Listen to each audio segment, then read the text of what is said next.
and Marilyn is going to be in charge of presenting. That's because they're all talking.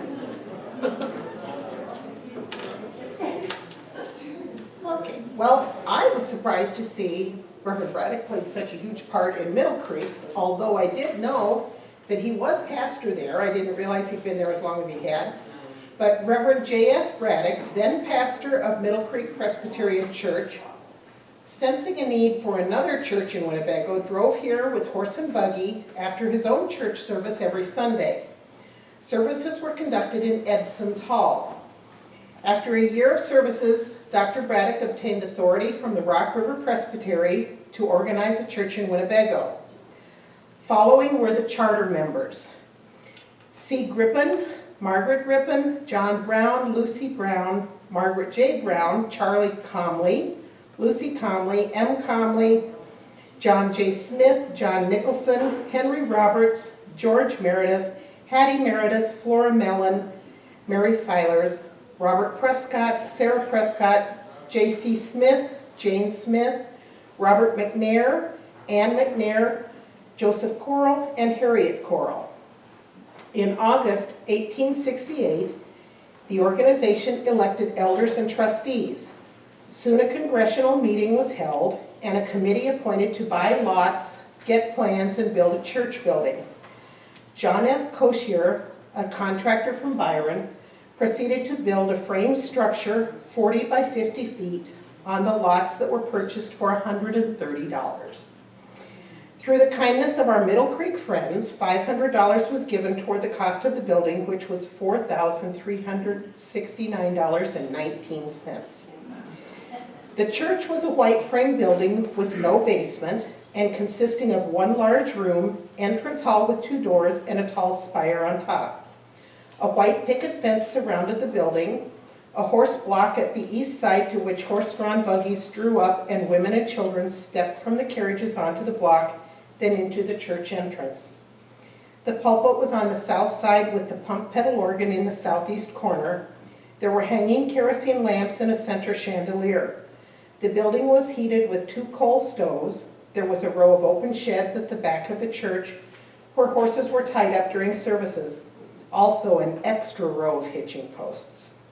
This building was dedicated on March 21st, 1869. Reverend Braddock continued to supply the new organization as pastor until 1870, when Reverend William Gay was installed as pastor. He served until 1873. He was a student from the seminary, so came out on Saturday night and returned to school on Monday. After his graduation, he was ordained. He organized the Sunday school and gave each class a special name, such as Veterans, Reserve Corps, Band of Fidelity, and Lambs of the Fold. Reverend J.H. Lynn was installed as pastor in 1875. During his time, there was a revival and new members were added to the church. The Women's Missionary Society was organized by Mrs. Lynn, who was a sister of Jane Addams of Hull House in Chicago. This society had a first membership of 53. The first president was Mrs. R.J. Wells, who served for over 17 years. After meeting in the homes for some years with a fee of 10 cents being given by each one, it was decided to meet at the church and serve a noontime dinner each month, these being open to the public.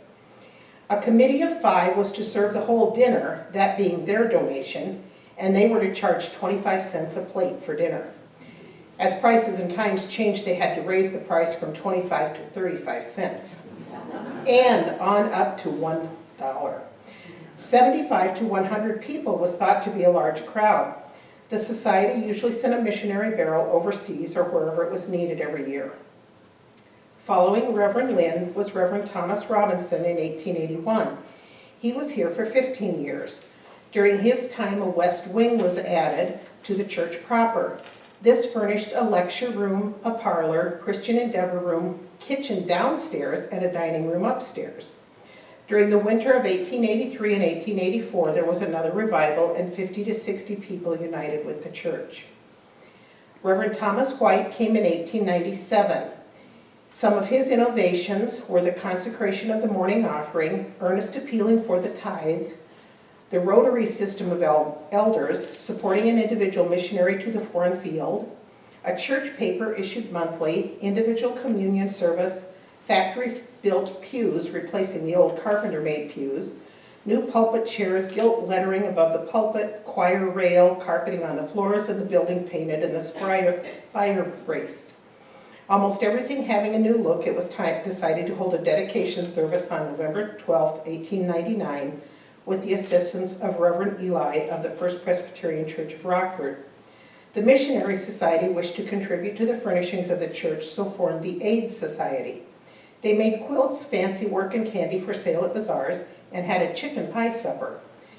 If you were lucky, from under a delicious biscuit, you got a piece of breast, but if you were unlucky, you got the backbone.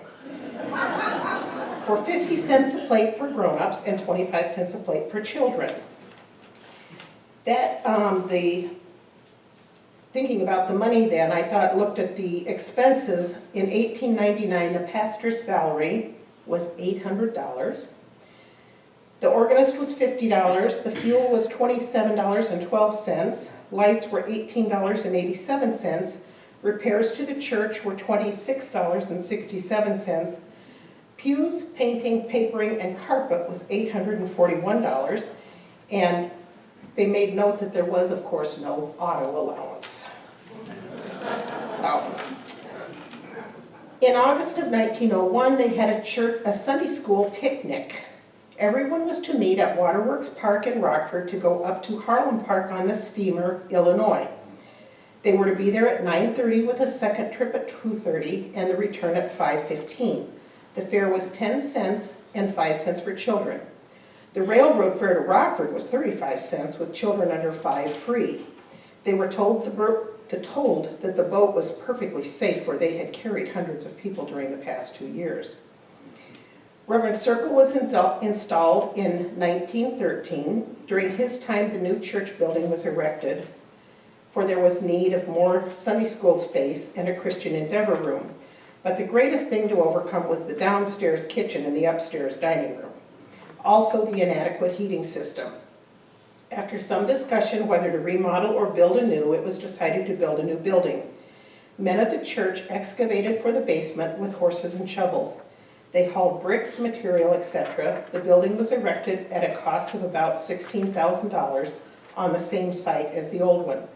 Services were held in the Free Methodist Church while it was being built. It was dedicated in 1914. A Delco light plant was installed as there was no electricity in Winnebago at that time. A teenage class of girls was formed and taught by Miss Maria Smith. This class earned money to buy the pulpit furniture at a cost of $91.75. Reverend John White came in 1917. In 1918, the 50th anniversary was observed with special services. In 1920, a new manse was built to replace the old one. It was built of brick to match the church. Reverend White left in 1920.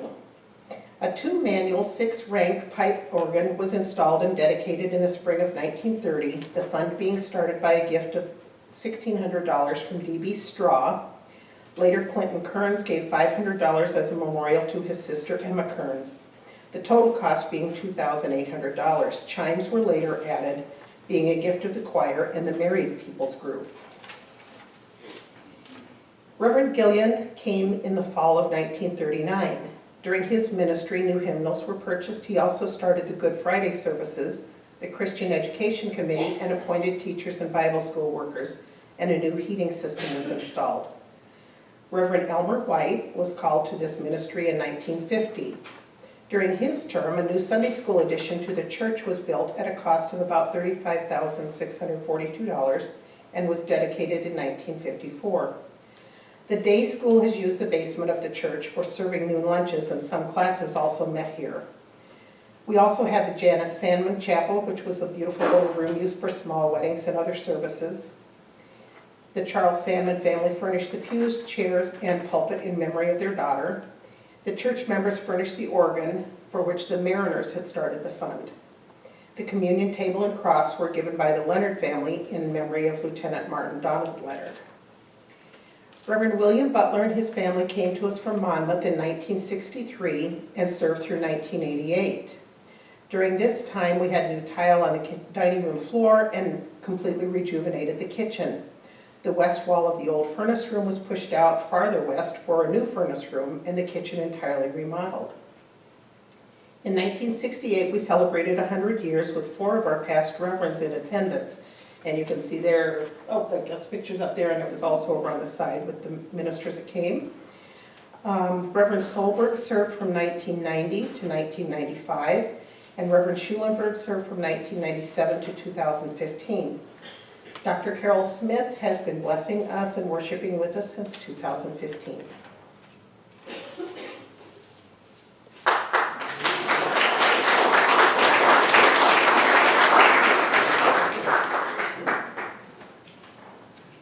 Is this a good time to ask if anyone has any contributions? I can remember that when I came here in 3rd grade, Mr. Gilliland was here, and it was his idea to have a community council that planned parties over the cycle, and every organization, including 3 book clubs and so forth, were all members of the community council. And basically, our 4th of July committee is an heir to the community council that used to function here, as for the whole of Winnebago. Well, we better move on then, hadn't we? There's a picture of the Free Methodist Church, and it was across, the school was over here, and this was across the street. The Mellon house was there, but Archie Smith built the house that Arlene lived in later in the 30s. And so this was a church from about 1870, and by the time the Presbyterians were going to replace their building here, Bernice Mitchell told me that they met in the Free Methodist Church because at that time it was empty. Eventually the Free Methodists took their bricks away and built on Hinckley Avenue south of West State Street. They built a little church that still stands there.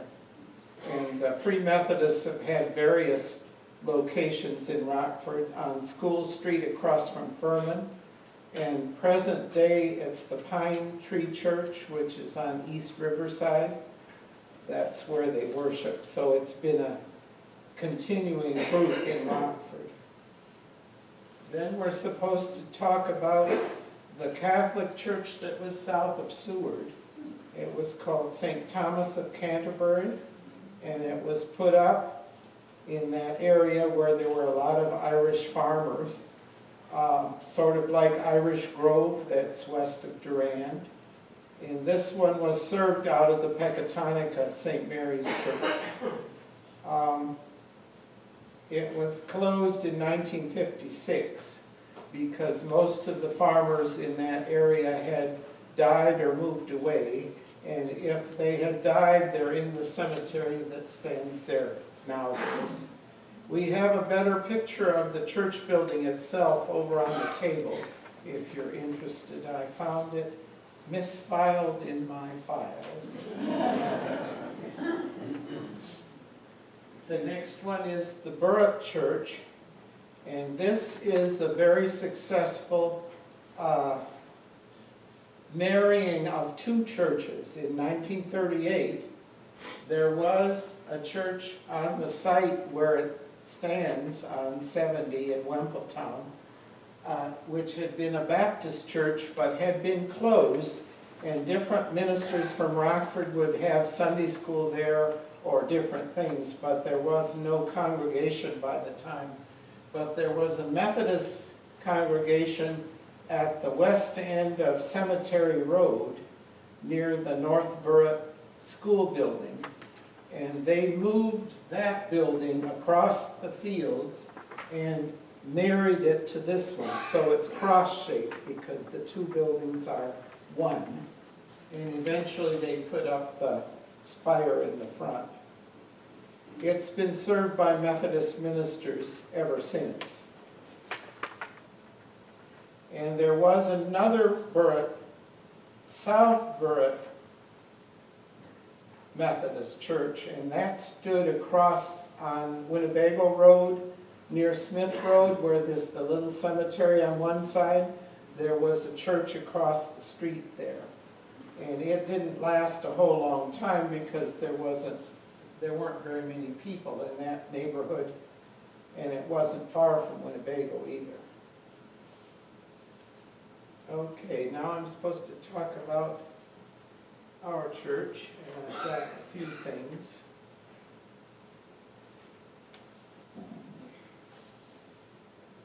I have a little write-up, and I think my wife wrote it, but it doesn't say, so.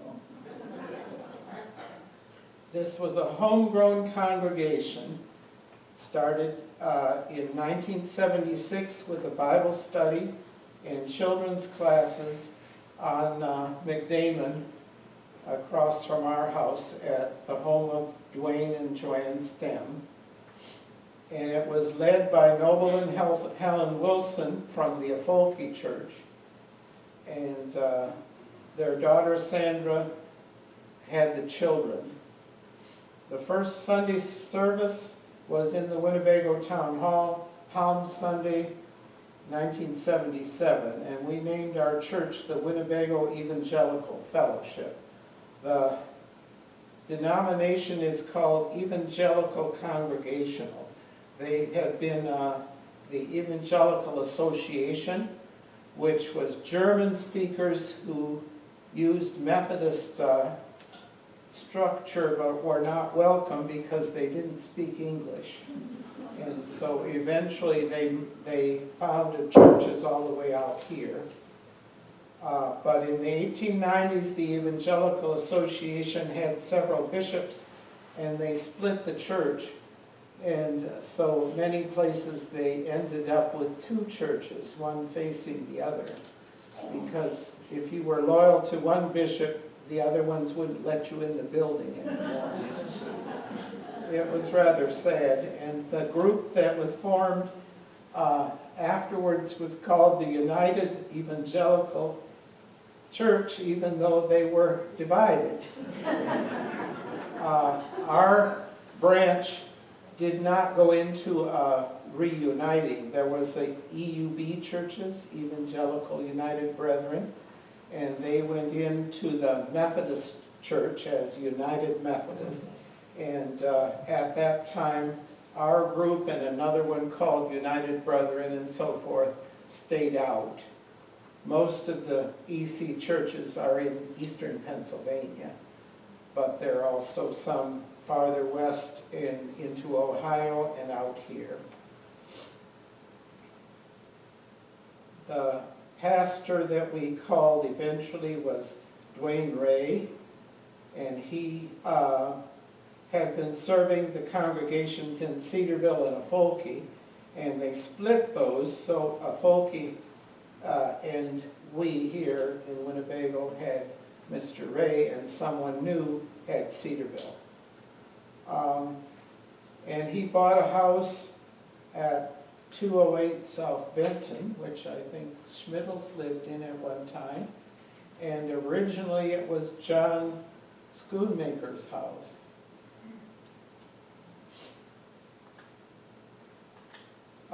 We've had several pastors who served for a while and then were elected to something else and left.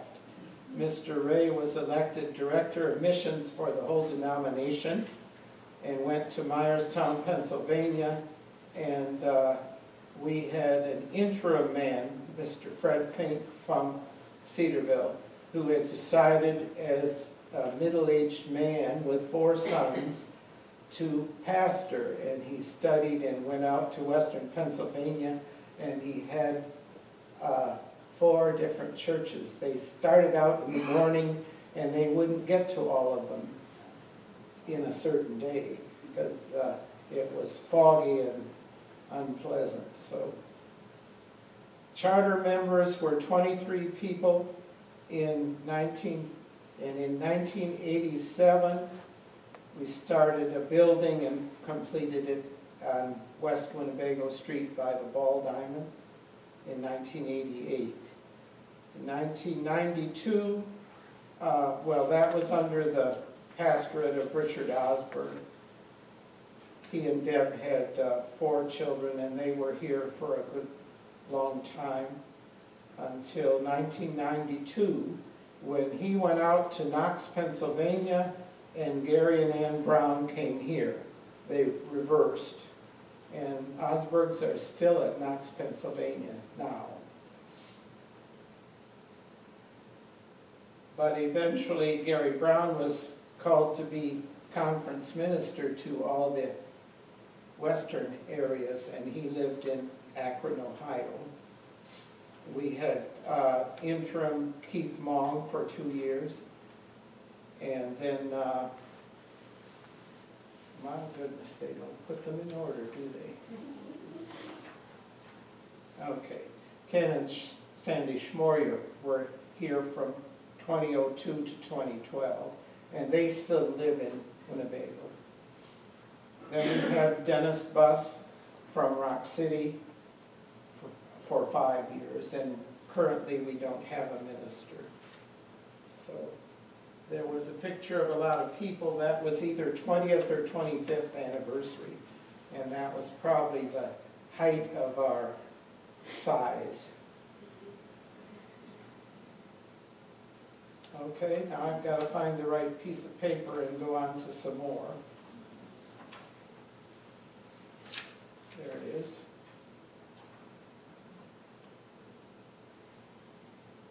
These are not represented in who's come to talk, so I have a little bit about several. The Burritt Town Hall was the first place where the Morning Star Baptist Church, which was split off from Memorial Baptist. And they started in that hall, and they've been located all over Rockford. And they have grown, and they're occupying the Elam Baptist former church on Newburgh Road at present. You pretty much all know where New Life is on the highway. They occupied the town hall after we did. And of course, town hall was a wonderful place to plant a church. When we started there, it cost $15 a Sunday to use it. And so obviously you could accumulate, and so they bought the site where the church would be built and everything during our years in the town hall. The New Life Church was started by Gary Turner and his wife, and there's a second generation now pastoring there. So, and I don't think I have anything written down as to when the building was built.